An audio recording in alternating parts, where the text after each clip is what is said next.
मेरा नाम अर्चना है। और मैं देहरादून से बिलोंग करती हूँ। हम सभी लोग जूम मीटिंग पर उपस्थित हुए हैं। इससे एक बात तो तय है कि हम सभी लोग अपने जीवन में आगे बढ़ना चाहते हैं और कुछ ना कुछ करना चाहते हैं। इसीलिए हमने अपने इतने कीमती समय में से थोड़ा समय इस मीटिंग के लिए भी निकाला है। और यहाँ पर आज हमें बहुत ही महत्वपूर्ण जानकारी मिलने वाली है और इस जानकारी को देने के लिए हमारे बीच बहुत ही एक ग्रेट पर्सनालिटी उपस्थित हैं। लेकिन उनको बुलाने से पहले मैं आप सभी से रिक्वेस्ट करना चाहूंगी कि आप सभी ऐसी जगह पर बैठे जहाँ पर आपका फुल नेटवर्क आए, ताकि आप उनके द्वारा दी गई जानकारी को अच्छी तरीके से ले सका। तो उनके द्वारा बोली गई कुछ बातें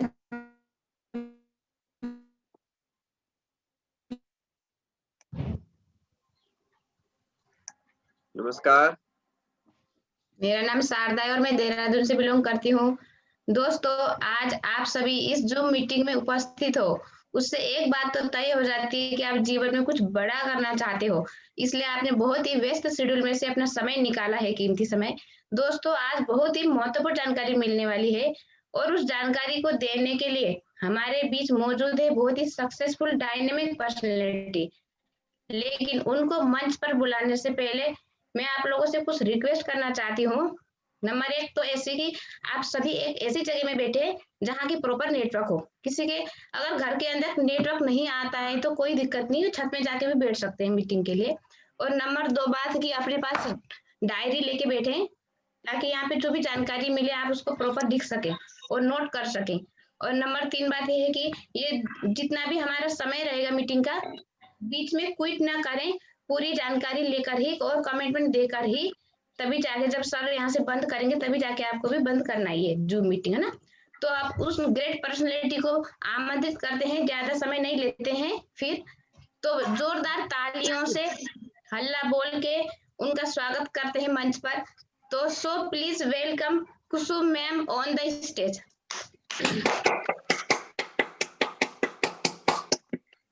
नमस्कार दोस्तों। नमस्कार मैम। नमस्कार। आपकी खूबसूरत सुबह, बहुत बहुत स्वागत है। सर के बाद उसमें आत्मछवि के बारे में आपको कुछ बताना चाहूंगी, किस तरह से हमारी आत्मछवि अच्छी होनी चाहिए, किस तरह से हमको अपने आप को पेश करना चाहिए, कैसे हम अपने आप को और अच्छा दिखा सकते हैं सबको, किस तरह से अपने आप को इम्प्रूव कर सकते हैं, मतलब किस तरह से हम अपने आप को अच्छे से अच्छे और अच्छे तरीके से सब सामने वालों को के आगे पेश कर सकते हैं। जब भी हम प्लान शो करने के लिए जाते हैं, किस तरह से उनके आगे हमको बात करनी चाहिए, किस तरह से हमें बताना चाहिए, इन चीजों के बारे में थोड़ा सा प्रकाश डालना चाहूंगी मैं।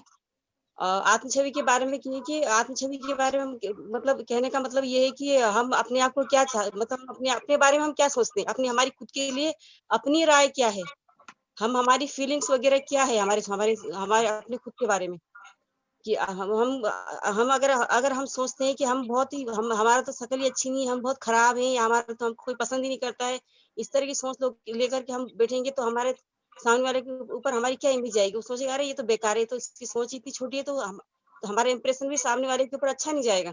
तो हमको हमेशा पॉजिटिव सोच के रखना चाहिए, अरे मैं तो बहुत अच्छी हूँ और मैं बहुत अच्छा कर सकती हूँ, बल्कि मैं सबसे बेस्ट हूँ, आई एम द बेस्ट वाला वो फीलिंग रखना चाहिए हमेशा, कि मैं सबसे अच्छी हूँ, सबसे अच्छा परफॉर्मेंस मेरा ही होता है और मैं सबसे अच्छा कर सकती हूँ। इस तरह की सोच को लेके हमेशा चलना चाहिए, अपनी छवि को निखारते हुए आगे बढ़ना चाहिए। जो चीज हमारे अंदर कमियां हैं, जो त्रुटियां हैं, जो हमको लग रहा है कि मुझे इस तरह से ऐसे करना चाहिए, अगर मैं ऐसा करूंगी तो शायद और ज्यादा अच्छा हो जाएगा, अपने आप को इम्प्रूव करते रहने के लिए प्रयासरत रहना चाहिए, हमेशा प्रयास करना चाहिए कि मैं अपने आप को कैसे आगे बढ़ा सकूं, अपनी छवि को कैसे और निखार सकूं। हमें लगता है कि हमारी वजह से सामने वालों को कोई परेशानी हो रही है, तो अपनी उस आदत को छोड़ देना चाहिए। उस तरह की आदतें को हमेशा लेकर नहीं रखना चाहिए। कोई कुछ किसी के अंदर पैदाइशी कोई आदतें होती है, कोई किसी की आदत कैसी होती है, किसी की आदत कैसी होती है, जो लगता है कि ऐसा हमको नहीं करना चाहिए, तो उसे छोड़ देना चाहिए। जैसे कि अपलाइंस और डाउनलाइंस के बारे में बताना चाहूंगी। अगर हम लोग डाउनलाइंस हैं तो अपलाइंस की सोच को देखना चाहिए, उनको देखना चाहिए हमको क्या बताना चाह रही है, क्या चीज क्या रास्ता उनको दिखा रही है, वो क्या बताना चाह रही है, उनकी बातों में कोई सच्चाई होगी, शायद उसमें हमारा कुछ अच्छा छिपा होगा, उनकी बातों को समझना चाहिए गहनता से। उसके लिए जो वो बोल रहे हैं जी सर जी मैम करके उनकी बातों को मानना चाहिए, जो बताना चाह रही है उनकी बातों को समझना चाहिए। और अगर हम किसी की डाउन लाइन में है, हम अपलाइंस भी होते हैं, कुछ लोगों की डाउन लाइन भी होते हैं। अगर हमारे डाउन में कोई है, हमारी बातों को नहीं समझ पा रहा है, उनको हम बता नहीं पा रहे कि वो क्या कहना चाह रहा है, क्या बताना चाह रहा है, उनकी बातों को समझने की कोशिश करें, उनको ध्यान से बताएं, उनको अच्छी तरह से, उनको ये ना बोले कि तुम मेरी तारीफ करो या मेरे बारे में तुम इस तरह से बोलो, तुम मुझे ऐसा कैसे बोल सकते हो। इस तरह की बातें हमें नहीं बोलनी चाहिए अपनी डाउनलाइन से कभी भी, कि तुम्हारी हिम्मत कैसे हुई, तुमने मुझे ऐसे कैसे बोला। और सबके सामने उनका अपमान करना, उन्हें अपमानित तरीके से बोलना, तो ये बहुत गलत चीज होगा। हमारी खुद की छवि उनके आगे खराब होती है, उनके आगे तो खराब होती है, और जो हमारे साथ जो और लोग होते हैं उनके सामने भी हमारी इमेज डाउन हो जाती है। मतलब कभी भी हम या तो डाउन लाइन्स के साथ में हो या अप लाइन्स के साथ में, अगर वो कुछ बताना चाह रहा है तो उनकी बातों को थोड़ा सा समझे कि वो क्या बताना चाह रहा है, उसकी समस्या क्या है, उसकी समस्याओं को सुने, उनकी समस्याओं को समझे, तब हमारी छवि अपने आप ही निखरती हुई आती है। छवि को अपनी छवि को किसी को जबरदस्ती थोपना नहीं चाहिए, नहीं है कि तुम मुझे ऐसा बोलो, कोई जबरदस्ती फोर्स नहीं कर सकते किसी को, तुम हम मुझे ऐसा बोलो, मैं ऐसा करती हूँ, तुम मुझे मैम बोलो, या मैं तुमसे बड़ी हूँ, या मेरा बहुत ज्यादा वो एडिफिकेशन कुछ ज्यादा ओवर करो, ऐसा नहीं, ऐसा इस तरह का नहीं सोच लेके नहीं चलना चाहिए। उन्हें इतना जरूर हमेशा ये तो सिस्टम सिखाया जाता है कि डाउन लाइन्स को कि हमेशा एडिफिकेशन करना चाहिए, इस चीज के बारे में नॉलेज तो सबके पास होती है, लेकिन जबरदस्ती थोपने वाली बात है जब हो जाती है कि अगर अगर कोई गलती हो रही है डाउन लाइन से, तो उन्हें बताएं कि भाई तुमने ऐसा ऐसा किया है, साइड में आके बताएं, उन्हें चुपचाप से बताएं, उनकी समस्या को सुने, उनकी समस्या क्या है, वो क्या बताना चाह रही, क्या बोलना चाह रही है, पहले उनसे बात तो करें, उनको जाने तो सही उन्होंने ऐसा क्यों बोला है। शायद कोई समस्या रही हो, कोई परेशानी हो, किसी स्थिति के कारणवश वो थोड़ा सा अंदर से परेशान हो, वो बता नहीं पा रहा हो अपनी समस्याओं को, और एकदम से किसी के आगे जाके उसको फट से बोल देना, ये गलत है एकदम से। इससे हमारी ही छवि खराब होती है, हमारी इमेज डाउन हो जाती है। इसलिए इस तरह का हमको तो सबको ध्यान रखना चाहिए कि हम अपनी, अगर हम अप्लायंस के साथ हैं तो हम अप्लायंस का पूरा सम्मान करें, उनको पूरी इज्जत दें, पूरा मान दें, उन्हें अच्छे तरीके से पेश आए उनके आगे, और अच्छे तरीके से किसी के सामने हम उनको लेके जा रहे हैं, उनका बढ़िया तरीके से उनका एडिफिकेशन करें, और अच्छे तरीके से बढ़िया कैसे कितना अच्छा हो सकता है, अच्छे से अच्छे तरीके से उनको सम्मानित करके अच्छे से एडिफिकेशन हमें करना चाहिए। इससे हमारी आत्मछवि निखर के उनके अपलाइन के सामने आती है। और अगर हम डाउनलाइंस के पास हैं तो डाउनलाइन की बातों को समझ के, उनकी बातों को सुन के कि वो क्या बताना चाह रही है, उनको बातों को समझे, और उनकी बातों को, अगर हम 4 लोगों के सामने बैठे तो उनको भी अच्छे से सम्मानित तरीके से उनका भी डाउनलाइन का भी अब एडिफिकेशन करना ही चाहिए। तभी हमारी छवि निखर के सामने आती है और हम अच्छे से खुद ब खुद निखरते हुए आगे आ जाते हैं। और हमें इसके बारे में और मैं बताना चाहूँगी, हम खुद को इम्प्रूव किस तरह से कर सके। अगर कोई बात हो जाती है, कोई कोई हमसे कोई गलती हो गई, त्रुटि हो गई, तो सामने वाला को लग रहा है कि वो हमारी गलती भाप चुका है, तो उससे सॉरी बोल देना चाहिए, उस गलती की माफ़ी माँग लेनी चाहिए। कोई बात नहीं, माफ़ी माँगने से कोई इंसान छोटा नहीं हो जाता, बल्कि तुम्हारी इमेज और ज़्यादा बढ़ जाती है, तो उनकी नज़र में और आप और ज़्यादा बढ़ जाते हो, आगे आ जाते हो। बल्कि आत्मछवि वाला जो पॉइंट है, ये बहुत ही ज़्यादा इस चीज़ को ध्यान रखने वाली चीज़ है। छोटी-छोटी बातों से बहुत बड़ी बात बन जाती है, बात बिगड़ जाती है, बनते-बनते बात बिगड़ जाती है। सामने वाले से रिश्ता कायम करने वाली बात है। सेम वही चीज़ है, सामने वाले से रिश्ता कैसे कायम करें? अगर हमारी छवि अच्छी नहीं होगी, हम अच्छी तरह से नहीं बोल पाते, सामने वाले को हम अपमानित करके बोल रहे हैं, तरीके से उनकी बात को समझ नहीं पा रहे हैं, उनकी बातों को सोच नहीं पा रहे हैं, उनकी बातों को हम अच्छे से उनकी समस्या को सॉल्व नहीं कर पा रहे हैं, तो हमारी छवि बिगड़ती जाती है। और फिर अब उनके सामने तो हम कुछ कर नहीं पाए, लेकिन सामने और दूसरे के सामने जाके उनके बारे में बातें करना, गलत अफ़वाहें फैलाना, बातें करना, ये भी गलत होता है। इससे भी हमारी छवि पे बहुत फ़र्क पड़ता है, इम्प्रेशन पड़ता है। इससे हमारी टीम टूटती है, बल्कि टीम तो टूटने लग जाती है, बिखरने लग जाती है। ऐसा हमें कभी भी नहीं करना चाहिए। हमें अपनी टीम, बल्कि हमको तो एक परिवार की तरह अपनी पूरी टीम को बाँध के लेके चलना चाहिए साथ में। चाहे तुम अपलाइन हो या डाउनलाइन हो, क्रॉस लाइन, सबको एक धागे में बाँध करके साथ में लेके चलने की कोशिश हमें करनी चाहिए। तभी हम आगे सफल हो सकते हैं। सबके साथ पूरी टीम का हमारा एक साथ विकास होगा, सब के सब हम साथ में आगे बढ़ सकते हैं, साथ में सबको साथ लेकर के एक धागे में, बल्कि एक सूत्र में बाँधने वाली बात है। अगर हमारा खुद का इमेज खराब रहेगा, तो सामने वाला हमारे बारे में क्या सोचेगा? हमारी टीम में कोई भी आना पसंद नहीं करेगा जल्दी से।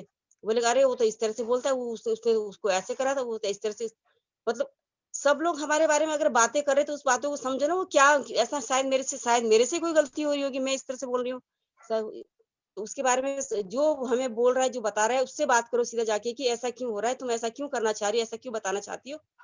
तो हमें बताओ तुम्हारी समस्या क्या है? हम तुम्हारी समस्या का समाधान करेंगे। अगर होता है तो, नहीं हो रहा है तो आप डाउनलाइन से नहीं, बल्कि अपलाइन से इसके बारे में बात करें। अपलाइन से उनकी समस्या को लेकर अपलाइन से बात करें, उनके साथ में, अकेले में नहीं, उनके साथ में, उनको भी साथ में रखें, और अपलाइन को भी साथ में रखें, उनके साथ ही ऐसा इसकी प्रॉब्लम है, इन्होंने इस तरह से ऐसा हुआ। हमारे फील्ड में जब फील्ड वर्क करते हुए इस तरह की समस्या आती है कि हम किस तरह से किसको क्या बोल रहे हैं, सारी हमारी छवि, उससे हमारी छवि अगर अच्छी तरह से पेश आएंगे तो हमारी छवि सामने अच्छी जाएगी। हमारी छवि, हमारा जो बिजनेस, जो हमारा सिस्टम है, वो हमारी पहचान, उसका कोई अपना कोई वो नहीं है।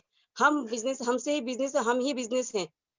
जो जैसा हम करेंगे वो हमारी बिजनेस के ऊपर उसकी छवि जाएगी, उसकी छाप जाएगी। जो हम लोग करेंगे, जो हम बोलेंगे, जिस तरह से हम पेश आएंगे सामने वालों को, आगे नए नए लोगों के पास हम जा करके जिस तरह से हम पेश आएंगे, वैसी ही छवि हमारी उन लोगों के सामने जाएगी। और हमारा सिस्टम का की हमारी सोच ही हमारी सिस्टम होगी, हमारा सोच ही हमारा पहनावा, हमारी सोच, हर तरह की चीजें ही हमारा बिजनेस है। और हमारा जो सक्सेसफुल सिस्टम, उसी की पहचान है, हमारे सेफ शो की पहचान है हम। उसका कोई अलग से कुछ नहीं है। हम ही तो सेफ शो पे, हमसे ही सेफ शो पे, और हम ही सेफ शो पे, और हम ही अपने सेफ शो की पहचान है। बल्कि अपने सेफ शो को अच्छे से सबके आगे पेश करना है, तो हमको अपनी आत्म छवि को अच्छा रखना है। और तभी आजकल बहुत सारी कंपनियां चल रही है, एक से बढ़ के एक, कंपटीशन में बहुत ज्यादा है। अगर हम अपनी छवि को अच्छा रखेंगे तो हमारे सेफ शो की छवि अच्छी जाएगी, हमारे सक्सेस सपोर्ट सिस्टम की छवि अच्छी जाएगी, और हमारा जो सिस्टम है बहुत ज्यादा आगे बढ़ता जाएगा, और बहुत ही तेज गति से हमारे खूब तेजी पकड़ेगा, और हम बहुत ही जल्दी से जल्दी ऊंची अपलाइन डायमंडशिप को अचीव कर पाएंगे। इसलिए हमको खुद को इम्प्रूव करने की जरूरत है दोस्तों, सबके सबको। ये किसी एक की बात नहीं है, हमारी पूरी टीम के लिए, हमारे जितने भी देहरादून की टीम है, सबके सब हम एकजुट होकर के अगर मिलकर के साथ चले, बढ़िया से बढ़िया चीज अपनी छवि को पेश करेंगे आगे, तो हमारा जो सिस्टम है सेफ शॉप का, जो हमारा जो बिजनेस है सेफ शॉप, इसमें सबसे आगे देहरादून में नंबर 1 हो सकता है। लेकिन अगर हम इस तरह से आपस में ही अपनी छवि को खराब करने, एक की बात दूसरे की बात तीसरे करेंगे, तो हमारी छवि तो खराब होगी, हमारा सेफ शॉप भी बदनाम होगा इससे। बोलेगी इनके तो आपस में ही कोई वो नहीं है, तो ये इनका सिस्टम कैसा होगा। और कंपटीशन में बहुत ज्यादा है दोस्तों, बहुत ही ज्यादा कंपटीशन है। बाहर हम फील्ड में जब उतरते हैं, कोई हर तरह की कहीं वेस्टिज है, कहीं मोदी के, हर तरह के सब अपनी अपनी चीजों को आगे बखान करते रहते हैं। लेकिन हमको उन सब चीजों को पीछे छोड़ते हुए आगे निकलना है। उसके लिए हमको एकजुट होकर साथ में चलना पड़ेगा, तभी हम आगे जा सकते हैं और अपने सेफ शॉप का परचम आगे लहरा सकते हैं, और इंडिया की नंबर 1 कंपनी में हम इसको ला सकते हैं। बस दोस्तों, मैं इतना ही बोलना चाहूंगी। जो मैंने बताया जो अच्छा था वो मेरे सिस्टम का था। जो भी शायद मैंने जो बोला होगा, आप सब जो मेरे मुंह से निकले होंगे, कोई बातें होंगी जिससे कोई बुरी तरह की किसी को फीलिंग्स आई होगी, तो उसके लिए मैं माफी चाहूंगी। वो उसे मुझे वापस कर दीजिएगा, जो अच्छा होगा वो आप ले लीजिएगा। बस इतना ही बोलना चाहूंगी। नमस्कार दोस्तों। बहुत बढ़िया कुसुम मैम, आपने एक एक चीज को डिफाइन किया बहुत खूबसूरती से, बहुत अच्छा लगा मुझे। नमस्कार दोस्तों। नमस्कार। नमस्कार। मैं सीता छेत्री फ्रॉम देहरादून, और आप ही की तरह दमदारी से काम करने वाली इस सेफ शॉप की लीडर। तो दोस्तों, आज सर ने मुझे मन संचालन का कार्य दिया है, तो मैं अपनी तरफ से पूरा प्रयास करूंगी कि इसको बखूबी निभाऊं। तो आज कुसुम मैम ने जिस प्रकार हमें एक आत्म छवि के विषय में बोला दोस्तों, बहुत अच्छी बात बोली है। मैं यहाँ पे हम सब अलीगढ़, दिल्ली, जयपुर, आगरा, देहरादून, हम जहां से भी रहने वाले हैं दोस्तों, हम सब सेफ शॉप के लीडर हैं। ये सब हम सब की गारंटी है कि हम सेफ शॉप के लीडर हैं।